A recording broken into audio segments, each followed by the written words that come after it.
দুই, কোনো ভালো মানুষ আওয়ামী লীগ করতে পারে না।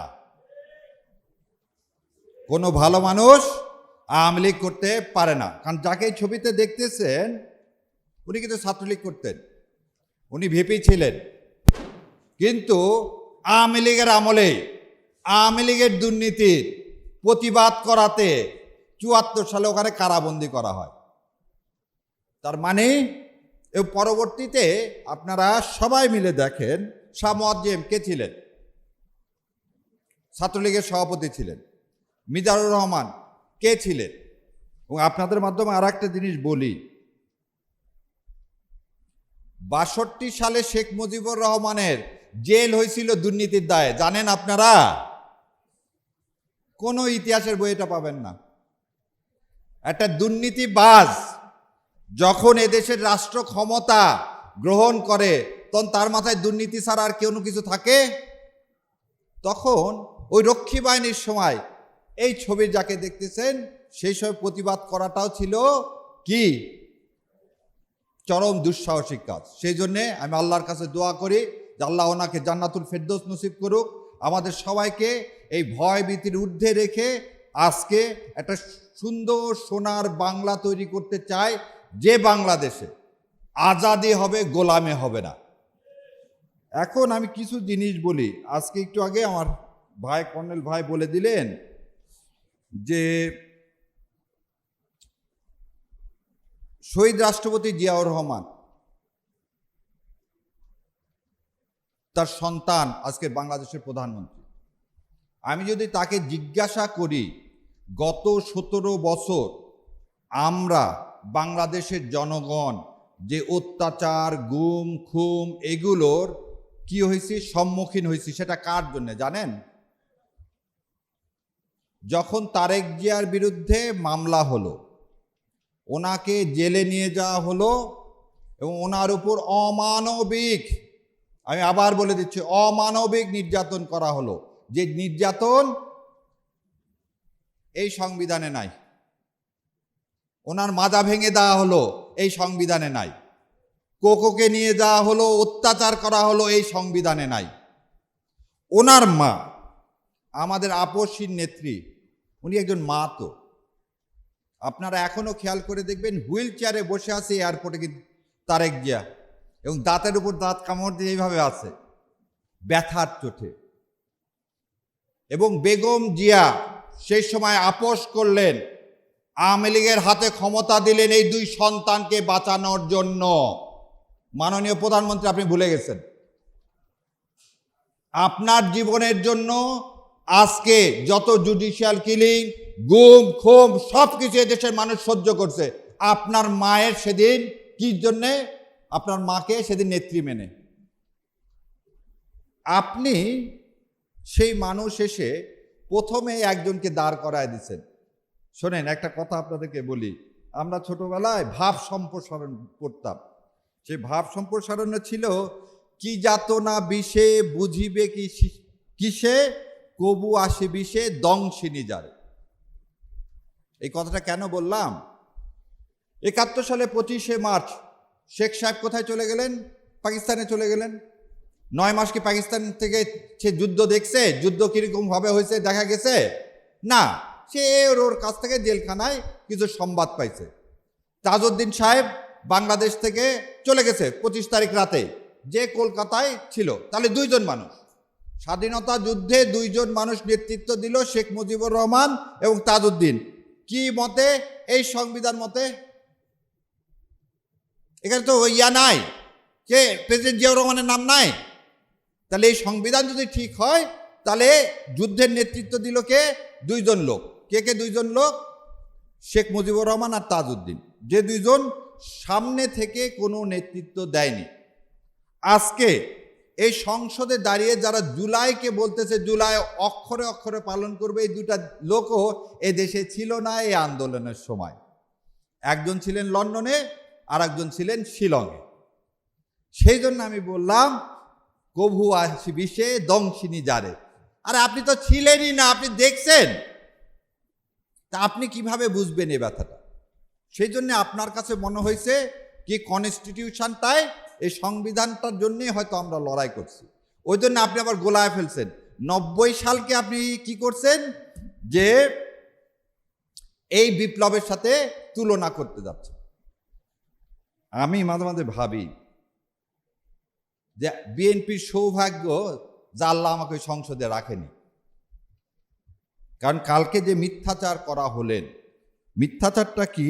উনি বললেন যে সংসদ কি সার্বভৌম, তারা যে কোনো আইন তৈরি করতে পারে।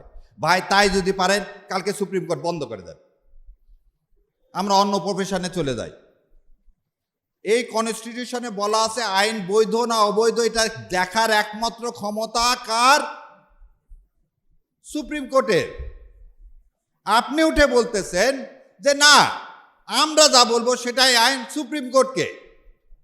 অতএব পঞ্চদশ সংশোধনের কথা বলে বেগম খালেদা জিয়া, আল্লাহ ওনাকে বেহেশত নসিব করুক, এই সংবিধান ফেলে দেওয়ার কথা যে বললেন, ওনাদের কথা ছিল পঞ্চদশ সংশোধনীতে যেসব করা হয়েছে সেই কারণে সংবিধান ফেলে দিতে বলা হয়েছে।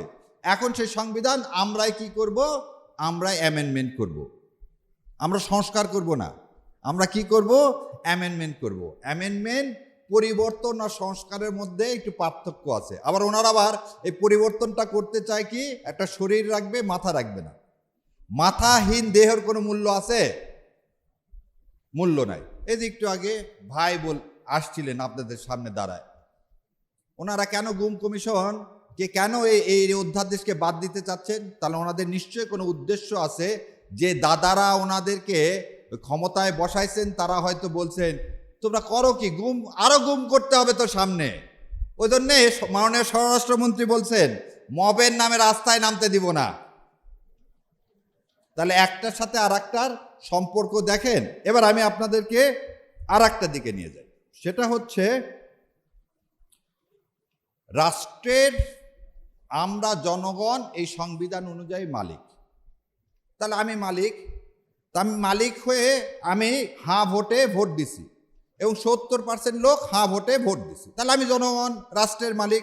আমি এখন মালিক হয়ে, তুমি সরকার তোমাকে আদেশ দিচ্ছি তুমি জুলাই সনদ যা যা আছে তাই পালন করো। তা মালিকের কথা কি তুমি কি করতে পারো? অগ্রাহ্য করতে পারো? গভর্নমেন্ট, সরকার কি? সরকার জনগণের চাকর, একদম সহজ সরল কথা। চাকর যদি কি করে, মালিকের কথা না শোনে, সে চাকরে আপনি রাখবেন? রাখবেন না? রাখবেন না? রাখবেন না। তাহলে আজকে আপনি মাননীয় প্রধানমন্ত্রী, আপনি সরকার, আপনি হচ্ছে জনগণের সেবক, আপনি সেই সেবক হয়ে মালিকের কথা শুনতেছেন না। মালিক কিন্তু আপনাকে ফেলে দিবে। মালিক কিন্তু আপনাকে ফেলে দিবে। কেন ফেলে দিবে? চলেন, আপনি আমাদেরকে বলছেন যা কিছু হয়েছে এখন পর্যন্ত সব সংবিধানের আলোকে, সব সংবিধানের আলোকে। ঠিক আছে, শেখ হাসিনা একটা ক্লিপ বের হয়েছে গত পরশুদিন। ওই যে ভাই বললেন ভাইকে গুম করা হয়েছে, আয়না ঘরে রাখা হয়েছে। আমি চাইছিলাম ভাই আয়না ঘরের বর্ণনা দেখ। আমি জানি না ভাইয়ের আয়না ঘরে সোফা সেট ছিল কিনা, লন ছিল কিনা, ভাইকে কি 3 বেলা, হাসিন ভাই আপনাকে কি 3 বেলা চাটা দিত? টিভি দেখার সুযোগ ছিল? তাহলে যদি সুযোগ থেকে থাকে তাহলে আমি বলবো যে হ্যাঁ সালাউদ্দিন সাহেব গুম হয়েছে। আর যদি এটা না হয়ে থাকে তাহলে হাসিনা যে কথা বলছে সালাউদ্দিনকে আমি কখন গুম করলাম? সালাউদ্দিনকে দোতলা বাড়িতে রাখলাম, সালাউদ্দিনকে দোতলা বাড়িতে। এটা শাহরিয়ার কবির আমি বলতেছি না, শেখ হাসিনা বলতেছে। তাহলে সালাউদ্দিন সাহেব কিভাবে গুম হলেন? যেভাবে কালকে মিথ্যাচার করে কিছু ছেলেপেলেকে আপনারা ছবি লাগায় জুলাই যোদ্ধা বানায় কি করছিলেন, সংসদের ওই ভিআইপি গ্যালারিতে বসাইছেন। কি তাজ্জব কথা! মানে কনস্পিরেসি একটা শেষ থাকতে হয়। ভিআইপিতে আমাদের মতো লোকেরা যায় বসবে, আপনি এক গাদা ছেলে পেলে নিয়ে গেলেন, নিয়ে যে পুলিশ দিয়ে, এবং আবার বলে দিচ্ছি আমার চোখের সামনের ঘটনা, পুলিশ দিয়ে তাদেরকে ঢুকালেন, ঢুকে আবার বললে দিলেন এই তুমি এই রোতে থাকো, এই রোতে থাকো। এই যখন ওই চিফ হুইপ কথা বলতেছে পুলিশ ভিতরে দাঁড়াও দাঁড়াও দাঁড়াও, সবাই সামনে যাও। এই নাটক বন্ধ করেন, এই নাটক বন্ধ করেন। কালকে আমি নিজে ওই মেঘনাতে ছিলাম, একদম পিছনে, কারণ আপনি আপনার তো ক্যাডার বাহিনীর সামনে বসায় রাখছেন, আমাদের মতো লোকের ইজ্জত দিবেন কেন? পৃথিবীর ইতিহাসে এটা বিরল, পৃথিবীর ইতিহাসে এটা বিরল। এবার আমি আপনাদেরকে একটা একটা করে কথা বলি, কোন সংবিধানের কোন ধারার আন্দোলনে এই গণ আন্দোলন হলো? কেউ কি বলতে পারবেন সংবিধানের কোন ধারার আন্ডারে এই গণ আন্দোলন হলো? সংবিধানের কোন ধারার আন্ডারে আপনি পুলিশকে মরণাস্ত্র দিলেন? সংবিধানের কোন ধারার আন্ডারে হেলিকপ্টার থেকে গুলি চালিয়ে ছোট ছোট বাচ্চাদেরকে শহীদ করা হলো? আচ্ছা, এটা না হলে গণ অভ্যুত্থান আপনি মানেন না, বিপ্লব মানেন না, খুব ভালো কথা। আপনি আমাকে বলেন সেদিন 5 তারিখে মাননীয় সেনাপ্রধান সংবিধানের কোন ধারার বলে আপনাদেরকে কোথায় সেনা প্রধানের অফিসে ডাক দিল, এবং সেই ডাকে আপনি ফখরুল সেখানে উপস্থিত হলেন? দয়া করে বলেন যে সংবিধানের কোন ধারায় আছে সেনাপ্রধান সমস্ত বিরোধী দলকে সেনানিবাসে ডাকতে পারে? আছে? নাই। আসেন, আপনি সেনাপ্রধান সবাইকে বলল চলেন সরকার গঠন করি, এটা সংবিধানে কোন ধারায় আছে? সংবিধানের ধারায় আছে আর একজন প্রধানমন্ত্রী নির্বাচিত না হওয়ার আগ পর্যন্ত সেই প্রধানমন্ত্রী থাকবে। তাহলে আজকে আপনি প্রধানমন্ত্রী হলেন কিভাবে? তাহলে 29 সালের আগে তো নির্বাচন হওয়ার কোনো বিধান এই সংবিধানে নাই, তাহলে আপনি হলেন কিভাবে? এবার আরো একটা জিনিস বলি, আপনারা রাষ্ট্রপতির কাছে গেলেন, রাষ্ট্রপতির কাছে গিয়ে আপনারা তার সাথে আলোচনা করে কি করলেন? সংসদ ভেঙে দিলেন। সংসদ ভেঙে দেওয়ার জন্য এই সংবিধানে আছে প্রধানমন্ত্রীর সাথে আলোচনা ক্রমে তার অনুমতি ক্রমে সংসদ ভেঙে দিতে হবে। সেদিন আপনি প্রধানমন্ত্রী পাইলেন কোথায়? সেদিন আপনি প্রধানমন্ত্রী পাইলেন কোথায়? প্রধানমন্ত্রী তো পালায় গেছে। তাহলে কার অনুরোধে আপনি সংসদ ভেঙে দিলেন? তাহলে এই ভেঙে দেওয়াটাও সংবিধানে নাই। তাহলে আজকে যদি কেউ চ্যালেঞ্জ করে যে আপনাকে রাষ্ট্রপতিকে এই ক্ষমতা কে দিল, রাষ্ট্রপতিকে এই ক্ষমতা কে দিল? কারণ সালাউদ্দিন সাহেব আবার বলতেছে রাষ্ট্রপতিকে দিয়ে ইউনূস সাহেব জোর করে অনেক কাজ করাইছে। তাহলে রাষ্ট্রপতিকে দিয়ে সালাউদ্দিন সাহেব অনেক কাজ করাইছে, কিন্তু সালাউদ্দিন সাহেবের ভাসুর হয় কে জানেন? সাবেক আইন উপদেষ্টা আসিফ নজরুল। ওই জন্য ওই নামটা নেয় না, কারণ ওই আসিফ নজরুল ছাড়া তো ট্রুথ হাত পাওয়া হতো না। কারণ দেখেন কেন বললাম যে ওনাদের সৌভাগ্য আমি পার্লামেন্টে নাই। রাষ্ট্রপতি হচ্ছে রবার স্টাম্প, যত আইন করে দেয় সব করে দেয় আইন মন্ত্রণালয়। তাহলে আসিফ নজরুল এই জুলাই সনদ থেকে শুরু করে সংসদ ভাঙা থেকে শুরু করে যা কিছু করে দিছে সব কিছু করে দিচ্ছেন কে? আসিফ নজরুল। আর আসিফ নজরুল কোনো কিছুই রাষ্ট্রের অ্যাটর্নি জেনারেলকে না দেখা করাতে পারেন না। সেই সময় রাষ্ট্রের অ্যাটর্নি জেনারেল কে ছিল? আজকের আইনমন্ত্রী। আইনমন্ত্রী সাহেব ওই জন্যে একটা বারের জন্য আসিফ নজরুলের নাম নেয় না, কারণ আসিফ নজরুল আর আইনমন্ত্রী মিলে এই কাজ করছে কিভাবে জুলাইকে খেয়ে ফেলে দেওয়া যায়। কারণ এনাই হচ্ছে বাই প্রোডাক্ট কার? প্রথম আলো গঙের। আমার ভাই বললো ভারতের কথা, এই জন্য এদের খুব লাগে প্রথম আলোর জন্যে। অন্য মিডিয়া বন্ধ করে দেয়, কিচ্ছু যায় আসে না। আপনারা জানেন যে ইউনূস সরকারের সময় বাংলা এডিশন নামে একটা অনলাইন ইয়া ছিল, সেটাকে বন্ধ করে দেওয়া হয়েছে। সেটা নিয়ে তো হাউকাও নাই।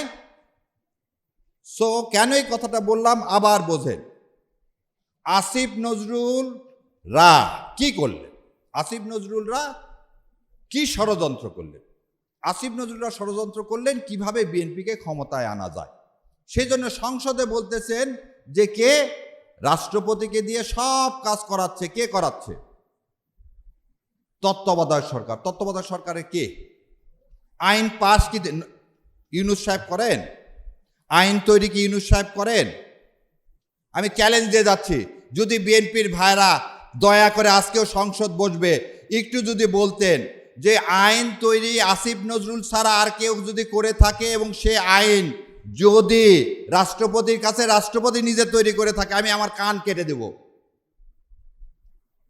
আর তার চেয়েও বড় কথা, সেদিন যেমন দুঃখ করে বলছিলেন যে 30 বছরের প্র্যাকটিস জীবন, কালকে আপনাদের এই ফ্রড দেখে মনে হয়েছে আমার এই ব্যারিস্টারি পড়া, আইন পড়া, রাষ্ট্রবিজ্ঞান পড়া, হাইকোর্টে প্র্যাকটিস করা সব অমূলক। জন সালাউদ্দিন সাহেব বললেন আপিলেট ডিভিশনের দরকার নাই, সব আইন আমরা বাতিল করে দেব। তাজ্জব কথা। এই কথার একটা মিনিং আছে। আপনি তো দস্তখত করে এসছেন না, আজ পর্যন্ত কি বলছেন যে কার ইশারায় আমি দেশে আসলাম, কে আমাকে আসতে দেয়নি বলতে পারছেন? সে সৎসাহস তো আপনার নাই, কারণ আপনি দস্তখত করে আসছেন। কি দরখাস্তখত করে আসছেন? জুলাই সনদ বাস্তবায়ন হতে দিব না, জুলাই সনদ বাস্তবায়ন হতে দিব না। জুলাই সনদের মধ্যে যা যা আছে একটাও বাস্তবায়ন হবে না। কালকে ওনারা যখন বললেন ৯৬টা কি বাস্তবায়ন হবে, আপনাকে একটা কথা বলি, আপনার সামনে সব খাবারের প্লেট রেখে দেওয়া হলো, আপনার মুখ আটকায় রেখে দেওয়া হলো, মুখে কাপড় দিয়ে পেঁচিয়ে আটকায় রাখা দেওয়া হলো, সামনে পোলাও, কোরমা, রোস্ট সব কিছু থাকলো, আপনি খেতে পারবেন? ভাই একটু শোনেন, খেতে পারবেন? আজকে এই জুলাই সনদের অবস্থা হচ্ছে তাই, জুলাই সনদের অবস্থা হচ্ছে তাই। গুম কমিটি দেখেন, আমি নিয়ে আসছি গতকালকে, এখানে একটা বই ছিল, এটা হচ্ছে সংসদ থেকে রিপোর্ট দিছে। এই রিপোর্টে দেখেন, আমি ওই যে সবাই বলে আমি খালি বই নিয়ে যাই, কারণ ওনারা যা তো দাঁড়ায় বলে যাচ্ছে, যা ইচ্ছা বলে যাচ্ছে, আমরা একটু দেখায় বলি। 3টা অধ্যাদেশ তারা বাতিল করে ফেলছে অলরেডি সংসদে না তুলে। কি কি অধ্যাদেশ?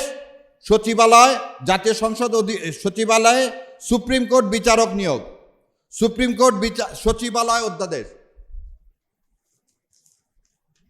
সুপ্রিম কোর্ট সচিবালয় সংশোধন অধ্যাদেশ, এই 3টা বাতিল করে ফেলছে। দেখেন এবারে আসেন কি করছে, বাকি 16টা সংসদে এখনই বিল আকারে উত্থাপন করা হবে না। তুমি বলতেছো সংবিধান মানো, সংবিধানে বলা আছে, কি বলা আছে, যে 30 দিনের মধ্যে, প্রথম সেশন থেকে 30 দিনের মধ্যে এই সমস্ত অধ্যাদেশকে আইনে পরিণত করতে হবে, না হলে সে আইনগুলো, অধ্যাদেশগুলো মৃত্যুবরণ করবে। যে তুমি এই 16টা অধ্যাদেশকে প্লেস না করলে এই 16টা অধ্যাদেশ কি হয়ে যাবে? মৃত্যুবরণ করবে। এখন দেখেন 16টা অধ্যাদেশে কি কি আছে? মানবাধিকার কমিশন, এই যে আমি বক্তব্য দিচ্ছি, এটা এই যে 12 তারিখের পর আর বক্তব্য দিতে পারবো না, তখন বলবে কি এই রাষ্ট্রের কি করতেছে, নিরাপত্তা বিঘ্নিত করতেছে। সুন্দর, আমাকে ওই যে ভাই যেখান থেকে বের হয়ে আসছে ওখানে আমাকে ঢুকায় দিবে। সেই জন্য মানবাধিকার কমিশন কোনোভাবে বাস্তবায়ন করা যাবে না। মানবাধিকার কমিশন বাস্তবায়ন করবেন না কেন? তার পক্ষে কি একটা কথা বলছেন? না। তারপর কি আছে দেখেন, তারপরে আছে হচ্ছে কি ব্যাংকের সংস্কার। আজকে বোধহয় কেউ আমার দেশ দেখলে দেখতে পারতেন, 17টা ব্যাংকে কোনো টাকা নাই। আর আপনি বাংলাদেশ ব্যাংকের গভর্নর নিয়োগ করলেন কাকে? যে নিজের ঋণ খেলাপি, যে টাকা দেয়নি, যে টাকা দেয় না, তার টাকা দেওয়ার অভ্যাস আছে? যার কাছ থেকে রাষ্ট্র এতদিনে টাকা উদ্ধার করতে পারেনি, তাকে আপনি বাংলাদেশ ব্যাংকে বসাইছেন, তার প্রথম কাজ কি হবে? কিভাবে টাকা না দেওয়া না যায় সেই ব্যবস্থা করা, আর কিভাবে কৃষকের কাছ থেকে আদায় করা যায় সেই ব্যবস্থা করা। তাহলে আপনি সেটাও করলেন না। আসেন, তারপরে আছে কি গুম, গুম অধ্যাদেশ। তা আপনারা কি চান, এদেশের মানুষ কি চায় আর কেউ গুম হোক? না। সো এইভাবে 16টা অধ্যাদেশ ওনারা কি করলেন? বাস্তবায়ন করলেন না। তাহলে বিএনপিকে কেন আমরা নিয়ে আসলাম? বিএনপিকে কেন ভোট দিল? তাহলে আসলে কি মানুষ বিএনপিকে ভোট দিছে? না। তাহলে বিএনপি ক্ষমতায় আসছে একটা পারপাস সার্ভ করার জন্য। সেই পারপাসটা হচ্ছে একটাই, সেটা আমরা বলছি উদ্বুত্থান করছি, গণ উদ্বুত্থান করছি ইন্ডিয়ার আধিপত্যবাদের বিরুদ্ধে।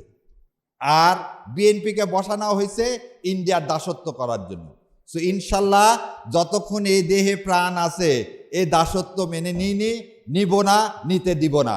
এবং 12 তারিখে যদি ভালোই এই গণ উদ্বুত্থানের এই যে সনদ, জাতীয় সনদ যদি বাস্তবায়ন না করেন, তাহলে কিন্তু করুণ পরিণতি অপেক্ষা করতেছে। যেভাবে হাসিনার করছে, হাসিনার তো তাও দিল্লি ছিল, আপনার কিন্তু দিল্লি নাই, আপনাকে লন্ডন ফেরত যেতে হবে। আর লন্ডন এখন ফেরত দিবে কিনা তাও জানি না, কারণ আপনি তো চলে আসছেন, যাওয়ার পথ থাকবে না। তো বাংলাদেশে থাকেন, ভালোভাবে থাকেন। মা যে স্যাক্রিফাইস করে এই দেশের মানুষের জন্য, আপনার জীবন বাঁচানোর জন্যে, সেদিন 2008 সালের সেই কারচুপি নির্বাচনকে মেনে নিছে, সেই কথাটাকে স্মরণ করে দয়া করে এই প্রশাসক যেগুলো নিয়োগ দিচ্ছেন, দলীয়করণ করছেন, এগুলো করা থেকে বন্ধ রাখেন। দেশের মানুষের মনোভাব বোঝেন। আর তেল নাই, কৃষকের সার নাই। আপনারা জানেন কি না জানি না, আজকে আশুগঞ্জ ফার্টিলাইজার বন্ধ হয়ে গেছে গ্যাসের অভাবে। সামনে ঈদই মৌসুম, এদিকে চিন্তা করেন। চায়না থেকে কিভাবে সার আনা যায় সে ব্যবস্থা করেন, তেল কোথায় থেকে আনা যায় সে ব্যবস্থা করেন, আর সংসদের দ্বারা মিথ্যা প্রলাপন বন্ধ করেন। আপনারা আমাদের দোয়া করবেন, আল্লাহ বাংলাদেশকে আবার আজাদি দান করুক। ইনকলাব জিন্দাবাদ, বাংলাদেশ জিন্দাবাদ।